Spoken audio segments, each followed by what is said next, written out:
বন্ধুরা, আজ আমি গাছ নিয়ে এত রাত্রে আমি কোথায় যাচ্ছি? তো বন্ধুরা, আজ আমি যাচ্ছি একটা দিদার বাড়িতে, নেমন্তন্ন বাড়িতে। তো হ্যালো, আমি সুপ্রিয়া। তো যাই হোক বন্ধুরা, এখন আমরা যাচ্ছি দিদার বাড়িতে নেমন্তন্ন খেতে। আমি আমি চলে যাচ্ছি এবং আমার সঙ্গে এই যে পুচকা যে ছেলেটা, এই ছেলেটা হচ্ছে আমার এক বান্ধবীর ভাই। সেই ওই সোজা পড়তে যাচ্ছে আর আমি তাকে নিয়ে লাগাচ্ছি। তো যাই হোক বন্ধুরা, সে খুব মজায় মজায় যাচ্ছে। আর এই গাছটা দেখছো, এই গাছটা হচ্ছে কারি পাতার গাছ। এই গাছটায় আসলে আমি মামা বাড়ি গেছিলাম দিদার বাড়িতে। যারা সুগার রুগী তাদের কারি পাতা খেতে বলে ডাক্তাররা, বা অন্যান্য অনেকেই খেতে পারে। আমার বাড়িতে গাছ আছে তাই আমি লাগাইনি, আর দিদার বাড়িতে গাছ নেই বলে এই জন্য নিয়ে আসছি।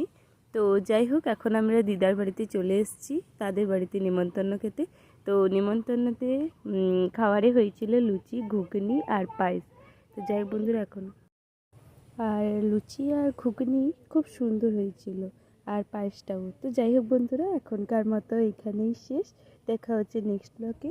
আর নেক্সট ব্লগ পেতে হলে আমাকে সাবস্ক্রাইব করে রাখবে এবং লাইক করতে ভুলবেন না। এখনকার মতো টাটা।